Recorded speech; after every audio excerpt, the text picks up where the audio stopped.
Aujourd'hui, nous examinons une affaire datant de la première moitié du XXe siècle. Alors installez-vous confortablement pendant que nous partons pour l'Angleterre. Henry Julius Jacobi est né à Hoxton, dans l'arrondissement londonien de Hackney, le 28 juin 1903. Il a grandi dans un foyer violent et abusif, une situation encore aggravée par une mère contrainte à la prostitution par la misère financière de la famille. Cherchant un répit dans cet environnement hostile, il est allé vivre chez sa tante et son oncle, y trouvant une certaine stabilité. Cependant, lorsqu'il avait 14 ans, cette paix a été brève lorsque son père l'a obligé à revenir dans le même foyer familial violent. 14 ans était l'âge standard auquel de nombreux enfants quittaient légalement l'école pour entrer sur le marché du travail et, désespéré de tenter d'échapper à sa vie familiale agitée, Henry a cherché immédiatement des opportunités d'emploi, acceptant tout travail manuel ou poste de débutant pour rester loin de la maison le plus longtemps possible. Finalement, il a trouvé du travail dans un hôtel respectable à Portland Place, un bon poste pour un adolescent ayant quitté l'école à 14 ans, mais le travail demandait de longues heures et une attention constante aux clients. On attendait de Henry qui porte les bagages, livre des messages et colis, accompagne les visiteurs, réponde aux sonnettes et effectue des courses pour les clients et la direction. Et qu'il aidait partout où c'était nécessaire, le travail commençait souvent tôt le matin et se poursuivait tard le soir. Et en tant que membre du personnel débutant, on attendait de Henry qu'il soit disponible à tout moment. Comme beaucoup d'employés de l'époque, Henry vivait à l'hôtel même. Ses quartiers de repos se trouvaient dans les sous-sols, aux côtés des autres membres du personnel, ce qui signifiait qu'on pouvait faire appel à lui à n'importe quelle heure. Bien que le travail fût exigeant, cet arrangement lui offrait à la fois un logement et un revenu régulier, ce qu'il n'avait jamais eu auparavant.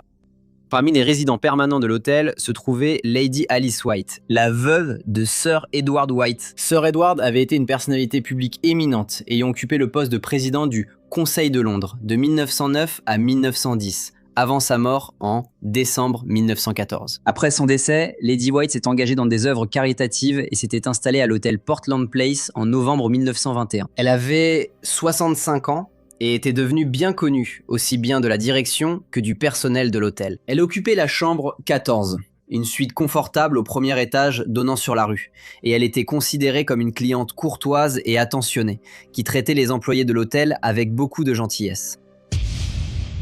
Le lundi 13 mars 1922 avait été une journée tout à fait ordinaire. Au cours de la soirée, Lady White avait reçu un petit groupe d'amis pour une partie de bridge dans sa suite. D'après celles qui y ont assisté, la réunion fut un agréable moment de convivialité, sans rien d'inhabituel dans le comportement de Lady White. Elle semblait être en bonne santé et de très bonne humeur tout au long de la soirée. Peu avant 11 h, les invités sont partis, Lady White est montée dans sa chambre. À ce moment, la plupart des employés étaient aussi couchés, sauf le portier de nuit qui restait près de l'entrée et parcourait parfois les couloirs. Vers 2 h du matin, il a entendu des pas dans le couloir. Il a levé les yeux et a vu Henry Jacobi, âgé de 18 ans, marcher vers lui. Il lui a demandé pourquoi il était encore levé et a commenté qu'il avait l'air très nerveux. À voix basse, Henry a demandé au veilleur s'il avait entendu quelque chose d'inhabituel. Le veilleur a dit n'avoir rien entendu. Henry a expliqué avoir cru entendre 2 hommes chuchoter devant sa chambre au sous-sol et craindre qu'une personne soit entrée dans le bâtiment la nuit. Il a proposé qu'ils enquêtent ensemble. Les 2 hommes ont exploré ensemble les couloirs du sous-sol, vérifiant chaque cachette possible et inspectant soigneusement passages et zones de stockage. Malgré leurs efforts, ils n'ont trouvé aucune trace de personne. N'ayant rien trouvé de suspect, le veilleur conclut que Henry avait sans doute confondu des bruits normaux avec des voix, ou les avait imaginés après avoir été réveillé brusquement. Rassuré qu'il n'y avait pas de raison immédiate de s'alarmer, il conseilla au jeune homme de retourner se coucher avant de reprendre ses propres tâches nocturnes. À 8 h du matin. Lady White n'étant pas venue au petit déjeuner, la domestique alla frapper à sa porte. La domestique attendit dehors pendant quelques minutes, mais ne reçut aucune réponse. Au début, il semblait y avoir aucune raison de s'inquiéter. Les invités dormaient parfois plus tard, surtout après avoir reçu des visiteurs la veille. Cependant, Lady White était toujours debout tôt, donc vers 8 h 30 ce matin-là. La femme de chambre reçut l'ordre d'entrer dans sa chambre. La porte étant déverrouillée, la femme de chambre est entrée. Mais lorsqu'elle a tiré les rideaux, elle s'est retrouvée face à une scène horrifiante. Lady White était allongée dans le lit, le visage couvert de sang. En regardant de plus près, elle vit que du sang avait également imbibé sa chemise de nuit. Elle comprit qu'il s'était passé quelque chose de grave et donna vite l'alerte. Un médecin fut appelé et la police fut contactée. Lorsque le médecin est arrivé, il a confirmé que Lady White avait une large plaie sur le côté gauche du cuir chevelu et que son crâne avait été fracturé par des coups portés avec un objet lourd et contondant. Bien qu'elle fût encore en vie, le médecin a décrit son état comme critique et a demandé une ambulance pour la transporter à l'hôpital. Plus tard dans la nuit, Lady Alice White a succombé à ses blessures. L'affaire étant désormais une affaire de meurtre, l'inspecteur en chef Cornish a pris l'enquête en main. Il a ordonné aux détectives de commencer à examiner la chambre de Lady White, mais leurs premières découvertes ont seulement accru le mystère. Il n'y avait aucun signe d'effraction dans la chambre, il n'y avait pas d'arme du crime et aucune preuve d'une lutte violente. Les meubles n'avaient pas bougé, aucun tiroir fouillé, et les objets de valeur, dont les bijoux de Lady White et l'argent qu'elle avait dans son sac à main, étaient toujours à leur place. Cela posait un problème immédiat aux enquêteurs. Pourquoi rien n'avait-il été volé ? Cependant, les enquêteurs n'ont pas écarté la possibilité que l'intrus ait eu l'intention de voler chez Lady White, mais qu'il ait été interrompu avant d'en avoir l'occasion. Le bâtiment lui-même représentait également une énigme. L'hôtel occupait une ancienne propriété qui avait été aménagée à partir de 2 maisons distinctes et possédait 2 sorties. Chaque soir, les portails étaient verrouillés et les entrées sécurisées. Aujourd'hui, nous allons examiner un type de cas différent, celui d'un homme nommé John qui possédait une fortune mais a commis une erreur fatale qui lui a tout coûté. John a investi tout ce qu'il possédait dans une entreprise qui semblait solide comme le roc, pour découvrir 1 mois plus tard qu'elle avait fait faillite. Il a tout perdu, et ce n'est pas surprenant, car des études montrent que 66% des investisseurs admettent avoir pris au moins une décision d'investissement qu'ils regrettent. S'il avait eu une plateforme comme Mintos, je suis sûr que son histoire aurait été différente. Mais qu'est-ce que Mintos ? Me demanderez-vous. En termes simples, vous prêtez de l'argent à des entreprises ou à des particuliers et vous gagnez des intérêts fixes en retour. Sur la plateforme Mintos, tout est si simple. Le rendement de chaque prêt est affiché dès le début. Le risque est clair et les paiements quotidiens offrent un revenu passif prévisible. Le tout simplement. Sur la plateforme, je peux filtrer les prêts selon le rendement que je souhaite, le niveau de risque avec lequel je suis à l'aise et même la durée du prêt. Mintos propose également des portefeuilles automatisés. Donc vous n'avez pas à tout surveiller en permanence pendant que vos rendements sont réinvestis automatiquement. Avec Mintos, le rendement moyen des prêts est de presque 11%. Mintos est en activité depuis 2014, compte plus de 600 000 utilisateurs et est réglementé dans l'Union européenne sous MiFID. Et comme vous passez par ma chaîne, vous bénéficierez d'un bonus exclusif allant jusqu'à 350 € lorsque vous investissez 500 € ou plus. Cliquez sur le lien dans la description ou scannez le QR code pour en profiter. Cher vieux John, s'il avait su, vous le savez. Alors ne ratez pas cette occasion. Les enquêteurs ont inspecté les portes et les fenêtres menant aux appartements de Lady White, ainsi que le balcon devant sa chambre, et ont essayé de trouver le moindre indice qu'une personne était entrée de l'extérieur. Cependant, ils n'ont rien trouvé. Aucune serrure n'avait été forcée et aucune fenêtre ne montrait de signes d'effraction. Ces faits ont poussé l'inspecteur en chef Cornish à envisager qu'il n'était peut-être pas entré dans le bâtiment la nuit. L'assaillant de Lady White était déjà dans l'hôtel avant la fermeture des portes et grilles. Si cela était vrai, le meurtrier connaissait la disposition et a pu éviter le veilleur de nuit en utilisant discrètement l'escalier de service après le coucher des invités et du personnel. D'après la position des blessures et les preuves trouvées dans la chambre, les enquêteurs ont conclu que l'agresseur se tenait entre les 2 lits lorsque Lady White s'est soudainement réveillée. Ils pensaient que, lorsqu'elle a levé les mains pour tenter de se protéger, elle a subi des blessures défensives avant les coups à la tête. Des travaux étaient en cours, les ouvriers stockaient leur matériel à la cave. L'inspecteur Cornish a exigé l'examen de chaque outil et a vite remarqué quelque chose d'inhabituel. Un marteau semblait beaucoup plus propre que les autres. Alors que les autres outils montraient la saleté habituelle d'une utilisation régulière, ce marteau semblait avoir été récemment lavé. Le marteau a été examiné de près, et lorsqu'il a été placé sous un microscope, d'infimes traces de sang ont été trouvées. Il semblait que la police avait trouvé l'arme du crime probable, mais il n'avait toujours pas de suspect précis. Tout le personnel de l'hôtel avait été interrogé, mais le veilleur de nuit avait omis de signaler à la police avoir vu le jeune Henry Jacobi tôt le matin. Lorsqu'il finit par en informer l'inspecteur Cornish, le jeune homme fut de nouveau interrogé par les agents. Il confirma avoir entendu des voix la nuit. Il suggérait finalement qu'elle ne venait sans doute pas de l'hôtel.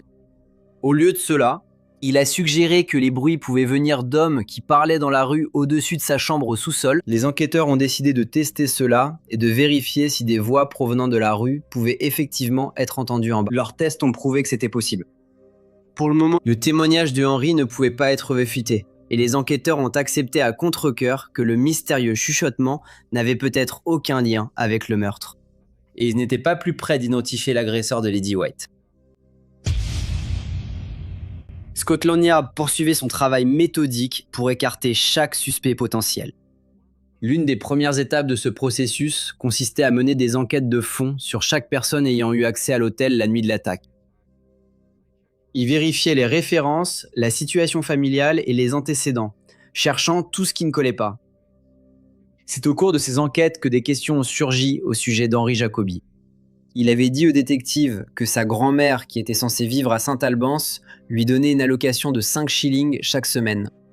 Des enquêtes policières n'ont pas confirmé cela.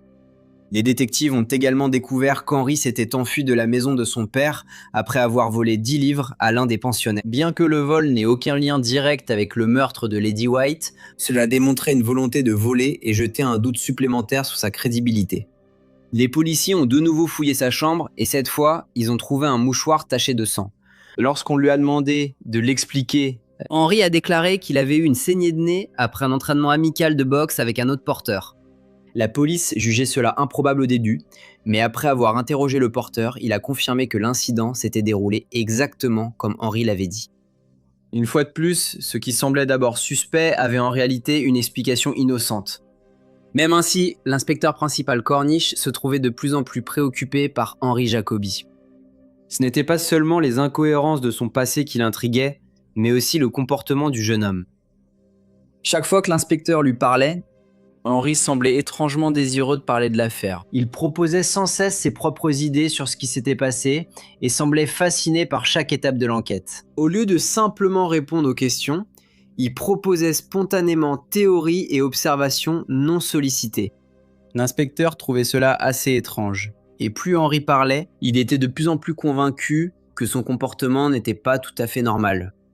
Il ordonna une dernière fouille de l'hôtel et demanda à ses agents de prêter une attention particulière aussi bien au sous-sol qu'au quartier d'habitation d'Henry Jacoby. Cette fois, la police trouva un élément intéressant. Caché dans la cave, il y avait un manteau, taché de sang, que le personnel de l'hôtel identifia sans difficulté. Tous savaient qu'il appartenait à Henry Jacoby. Contrairement au mouchoir taché de sang, qui avait déjà été expliqué, cela était bien plus difficile à expliquer. Combiné aux incohérences découvertes lors des vérifications sur les antécédents et à l'intérêt suspect que Henry avait manifesté pour l'enquête, l'inspecteur en chef avait assez de raisons pour arrêter Henry et l'a conduit au poste de police. Au début, Henry est resté en grande partie silencieux.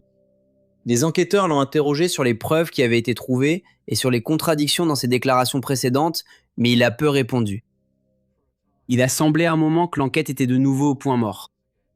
Puis Henry a fait une demande inattendue. Il a demandé à parler directement à l'inspecteur en chef Cornish. Lorsque l'inspecteur en chef est arrivé, Henry lui a dit vouloir faire une déclaration. C'est ce qui s'est passé ensuite. Il a finalement fourni aux enquêteurs une explication des événements qui s'étaient déroulés aux premières heures du 14 mars. Henry a déclaré qu'après avoir fouillé la cave avec le veilleur de nuit, il était retourné dans son lit mais n'avait pas réussi à trouver le sommeil. Il a dit que, alors qu'il restait éveillé, ses pensées se sont tournées vers l'idée de voler de l'argent à l'un des riches résidents de l'hôtel. Il a dit vouloir seulement de l'argent liquide, plus difficile à tracer que les bijoux. Parlant assez rapidement, il a dit qu'il s'est rendu à la cave où étaient entreposés les outils des ouvriers et a pris un marteau. Il a expliqué comment il a traversé l'hôtel par l'escalier de service jusqu'au premier étage. Il a dit avoir tenté d'entrer dans une chambre, mais elle était fermée à clé. Il a poursuivi dans le couloir jusqu'à une autre chambre dont la porte n'était pas fermée à clé. Il a expliqué être entré dans la chambre, mais la dame s'est réveillée et s'est mise à crier alors qu'il cherchait de l'argent. Il a dit que cela l'avait effrayé et il a paniqué et l'a frappé à la tête avec le marteau. Il a poursuivi en disant que, après, il a quitté la pièce et a lavé le sang du marteau avant de le sécher avec un mouchoir et de le remettre dans la boîte à outils de l'ouvrier, pensant que personne ne remarquerait qu'il avait été utilisé. Henry a aussi reconnu qu'il était venu pour voler, mais n'avait finalement rien pris.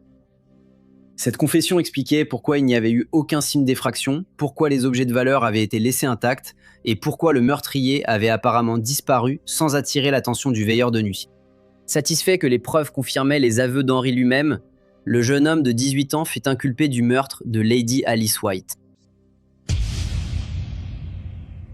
La nouvelle de l'arrestation se répandit vite dans tout Londres. Pendant des jours, les journaux avaient rapporté le mystère entourant le meurtre d'une veuve en vue à l'intérieur de ce qui était considéré comme un hôtel respectable et sûr. Les spéculations du public s'étaient concentrées sur la possibilité qu'un intrus inconnu ait réussi à entrer dans le bâtiment sans être remarqué. Peu de gens soupçonnaient que l'homme accusé d'avoir commis l'attaque s'avérait être l'un des employés de l'hôtel lui-même. Après sa comparution devant les magistrats, Henry fut renvoyé en jugement à l'Old Bailey. Tout au long de la procédure, qui débuta le 28 avril 1922, la salle d'audience resta bondée, alors que des journalistes, des membres du public et des observateurs juridiques suivaient chaque étape du procès. L'affaire fut jugée devant le juge McCarthy, et l'accusation était dirigée par M. Percival Clark, assisté de M. H.D. Room et de M. Bentley Purchase, tandis que Henry était défendu par M. Lucian Fior. Lorsque Henry est arrivé pour la première fois au tribunal, il portait un pardessus gris, une chemise à col, une cravate noire, et beaucoup ont noté qu'il semblait pâle. Quand le juge lui a demandé comment il plaidait, malgré ses aveux précédents, Henry a répondu « non coupable ». Les journaux ont rapporté que, bien qu'il soit encore adolescent, Henry semblait plus jeune que ses 18 ans, et rien chez lui ne suggérait qu'il puisse commettre une attaque aussi brutale. Avant que le jury prenne connaissance des éléments de preuve, l'avocat d'Henry a contesté sa déclaration à l'inspecteur Cornish, affirmant qu'elle n'était pas volontaire. Le juge a toutefois précisé qu'il attendrait les témoignages de la police et de M. Jacobi avant de se prononcer. Le juge McCarthy a ensuite exclu des parties de la déclaration concernant une infraction présumée antérieure et de fausses allégations au sujet du passé de M. Jacobi, mais a laissé d'autres parties de la déclaration. L'accusation a exposé les événements des 13 et 14 mars 1922, décrivant comment Lady White s'était retirée dans sa chambre après avoir reçu des amis à une soirée de bridge, avant d'être mortellement attaquée tôt le matin. Le jury a appris qu'il n'y avait eu aucun signe d'effraction, qu'aucun objet de valeur n'avait été volé, et que les détectives avaient conclu que l'agresseur était resté à l'intérieur de l'hôtel après que l'hôtel eût été fermé pour la nuit. L'inspecteur en chef Cornish a présenté les grandes lignes de l'enquête, dont la découverte du marteau d'ouvrier, qui portait des traces microscopiques de sang, bien qu'il ait été lavé. L'accusation a également mis en avant la fausse histoire d'Henry concernant l'argent reçu d'une grand-mère à St. Albans, le manteau taché de sang retrouvé caché à la cave, ainsi que sa confession, qui correspondait étroitement aux preuves matérielles de l'enquête. Pendant la présentation des preuves au jury, les observateurs ont noté des changements dans le comportement d'Henry. En entrant à la barre des témoins, Henry a donné une version différente des faits de celle donnée aux enquêteurs auparavant. Il a dit qu'en entrant dans la chambre, il n'avait pas réalisé que Lady White y était. Selon lui, il pensait qu'une personne non autorisée était dans la pièce. Il a déclaré au tribunal qu'après avoir frappé la silhouette dans l'obscurité, il a allumé la lumière et a été horrifié de découvrir que la victime était en réalité Lady White. Il a affirmé que le choc de l'événement avait perturbé son esprit et l'avait poussé à dire aux enquêteurs des choses qu'il n'avait pas l'intention de dire lors de l'interrogatoire. L'accusation a rejeté cette explication, la jugeant incompatible avec sa précédente confession et les preuves matérielles.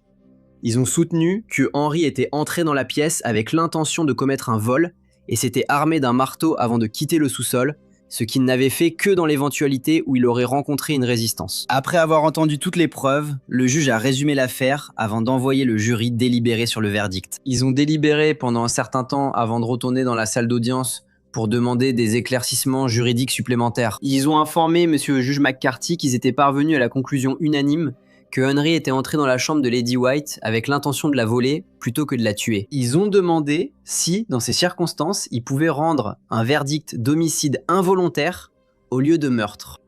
Le juge a précisé au jury que l'essentiel n'était pas de savoir si Henry avait prémédité le meurtre, mais s'il avait porté les premiers coups mortels à Lady White. Il a dit que, selon la loi anglaise, si une personne infligeait intentionnellement des blessures graves et que la victime en mourait, l'infraction était un meurtre. Suite à cette instruction juridique, le jury s'est retiré à nouveau pour poursuivre ses délibérations. Après de nouvelles discussions, ils sont revenus avec un verdict unanime. Ils ont déclaré Henry Jacobi coupable de meurtre volontaire, mais ont fortement recommandé la clémence en raison de son jeune âge. Suite à cela, le juge a condamné Henri Julius Jacobi à mort. La recommandation de clémence du jury a été transmise au ministre de l'Intérieur pour examen, mais après avoir étudié le dossier, il a décidé qu'il n'y avait aucune raison d'intervenir dans la sentence prononcée par les tribunaux. La défense a fait appel de cette décision, affirmant que lorsque le jury était revenu avant de rendre son verdict, il avait demandé des instructions à monsieur le juge McCarthy pour savoir si, dans certaines circonstances, il pouvait rendre un verdict d'homicide involontaire. La défense a affirmé que le juge n'avait pas correctement expliqué si Henri Jacobi avait eu l'intention de blesser. La défense a également affirmé qu'au moment de sa confession, le jeune homme était dans un état d'hystérie tel qu'il ne savait guère ce qu'il disait. Malgré ces affirmations, l'appel a été rejeté et aucun sursis n'a été accordé. Le 7 juin 1922, Henri Jacobi, âgé de 18 ans, a été pendu à la prison de Pentonville. Bonjour à tous et merci beaucoup de m'écouter. Comme d'habitude, laissez vos commentaires au retour. Et j'espère vous retrouver tous lors du prochain Briefcase.